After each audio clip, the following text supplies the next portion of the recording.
नमस्ते बच्चों।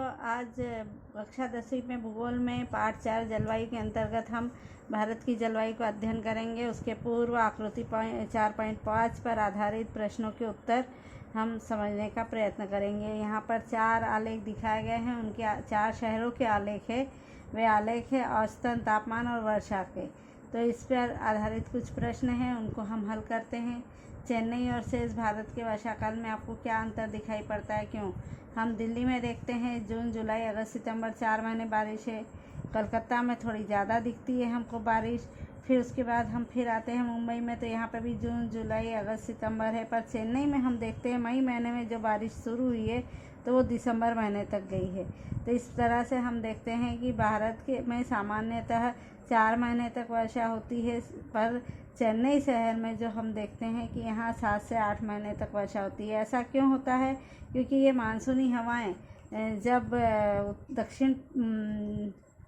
दक्षिण पूर्वी मानसूनी हवाएं जब भारत में आती है तो ये मानसूनी हवाएं आती है तब भी चेन्नई में बारिश होती है, और जब ये मानसूनी हवाएं उत्तर पूर्वी मानसूनी हवाएं जब वापस जाती है तब भी यह चेन्नई शहर में बारिश देती है। इसलिए दोनों प्रकार की मानसूनी हवाओं के कारण चेन्नई शहर को में वृष्टि होती है, वर्षा होती है। इसलिए यहाँ 7 से 8 महीने तक बारिश होती है।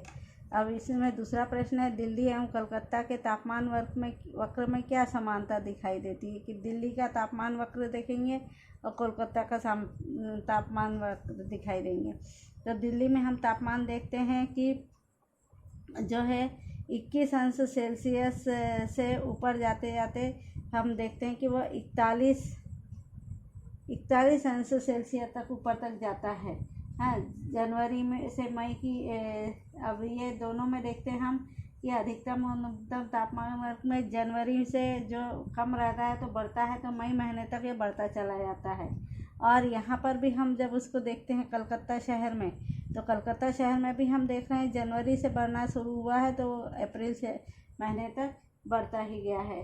तो और फिर उसके बाद जो है दोनों शहरों की तुलना हम करते हैं, तो इसमें हम देखते हैं कि न्यूनतम तापमान की ऊंचाई अगस्त महीने में हम देख रहे हैं यहाँ कम होना शुरू हुआ है, तो धीरे धीरे ये नीचे आया है। यहाँ पर भी हम देख रहे हैं कि अगस्त के बाद सितंबर के बाद धीरे धीरे कम होना शुरू हुआ है, वो धीरे धीरे नीचे आया है। नवंबर की महीने तक दोनों में कम हुआ है। तो इसमें दोनों में हमको ये समानता दिखाई देती है कि जनवरी से अप्रैल तक बढ़ता है और उसके बाद अगस्त से नवंबर तक घटता है।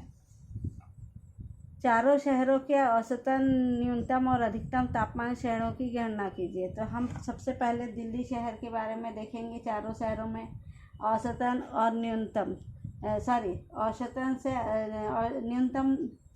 औसत न्यूनतम से अधिकतम तापमान की ओर।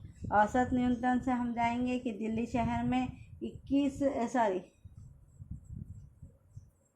यहाँ दिल्ली शहर में हम न्यूनतम से देखेंगे कि न्यूनतम तापमान जो है 6 अंश सेल्सियस है सबसे पहले, और फिर उसके बाद देखते हैं सबसे ज़्यादा यहाँ का तापमान जो है दिल्ली शहर का 41 अंश सेल्सियस दिखाई दे रहा है। हमको 40 के ऊपर जा रहा है। सबसे कम 6 अंश है और सबसे अधिक 41 अंश सेल्सियस है तक है। और कलकत्ता शहर में हम देखते हैं, यहाँ पर हम देख रहे हैं कि कलकत्ता शहर में जो है 9 अंश सेल्सियस है और सबसे ज़्यादा हमको दिखाई दे रहा है यहाँ 37 अंश सेल्सियस है यहाँ। और मुंबई में हमको दिखाई दे रहा है सबसे कम न्यूनतम जो दिखाई दे रहा है 16 अंश सेल्सियस है, और सबसे ज़्यादा हम यहाँ देखते हैं कि यहाँ 34 अंश सेल्सियस तक जाता है, 34 अंश सेल्सियस तक। चेन्नई शहर में हम देखते हैं कि सबसे कम जो है न्यूनतम 21 अंश सेल्सियस है, और सबसे ज़्यादा हम यहाँ देखते हैं कि 39 अंश सेल्सियस तक तापमान गया है। इस तरह से इन चारों शहरों का न्यूनतम और अधिकतम तापमान कितना है, यह हम इसके आधार पर गणना करते हैं।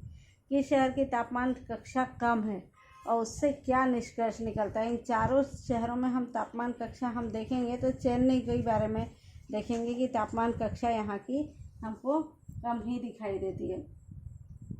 तो ये क्यों है? तो यहाँ की जलवायु अन्य शहरों की तुलना में सम दिखाई देती है। यहाँ की तापमान कक्षा कम है, इसलिए यहाँ की जलवायु अन्य शहरों की तुलना में हमको सम दिखाई देती है। किस शहर की तापमान कक्षा अधिक है, इस आधार पर जलवायु के बारे में क्या पता चलता है। तो किस शहर की जलवायु जो देखते हैं हम कक्षा अधिक है, तो सबसे ज़्यादा हमको किस शहर की जलवायु हमको अधिक दिखाई देती है, दिल्ली शहर की तापमान कक्षा अधिक हमको दिखाई देती है दिल्ली शहर की। और यहाँ की जलवायु जो है विषम है, देखिए एकदम ऊपर चढ़ा है, 41 अंश सेल्सियस तक गया है सबसे ज़्यादा। और यहाँ का तापमान यहाँ की जलवायु हमें विषम दिखाई दे रही है, तापमान कक्षा अधिक है। तो मुंबई के तापमान एवं वर्षा के आधार पर जलवायु का अंदाज बताइए। अब तापमान और वर्षा यहाँ दी है और तापमान न्यूनतम और अधिकतम दोनों दिया है। तो यहाँ पर हम देख रहे हैं तापमान कक्षा न्यूनतम यहाँ हम देख रहे हैं 16 अंश सेल्सियस है, अधिकतम है जो है 34 अंश सेल्सियस है। और यहाँ पर बारिश हम देखते हैं, यहाँ पर बारिश कितनी होती है। तो बारिश के लिए हम जब यहाँ देखते हैं तो अधिकतम तो दिखाई देती है हमें बारिश यहाँ पर 720 मिलीलीटर और मिलीमीटर, और कम से कम दिखाई देती है हम यहाँ देखते हैं 500 के ऊपर। यहाँ से देखते हैं जून महीने में देखते हैं, जून महीने में हमको दिखाई देती है 450 मिलीमीटर तक वर्षा होती है। तो यहाँ तापमान हमने देख लिया 16 अंश सेल्सियस, और यहाँ दूसरा हमने देख लिया यहाँ पर 34 अंश सेल्सियस, इसका वर्षा भी देख ली है। अब इसके पश्चात हम यहाँ देखते हैं कि यहाँ की जलवायु सामान्यतः उष्ण और आर्द्र प्रकार की है। अब भारत में किस महीने में अधिक वृष्टि होती है। तो भारत में हम सबसे ज़्यादा देख रहे हैं कि जून महीने में वृष्टि शुरू होती है। सामान्यतः जून महीने में ही सबसे ज़्यादा, यहाँ पे भी दिखाई दे रही है, यहाँ पे भी दिखाई दे रही है। यहाँ पर कम है, पर ये थोड़ा भारत के ऊपर का भाग है इसलिए यहाँ कम दिख रही है, पर जून महीने में ही अधिक वृष्टि होती है।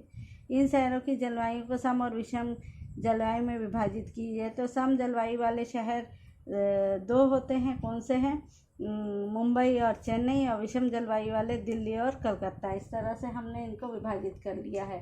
तो 2 शहर ये जो है विषम जलवायु वाले, ये सम जलवायु वाले। इस प्रकार हमने इन सभी प्रश्नों के उत्तर देख लिए हैं। धन्यवाद।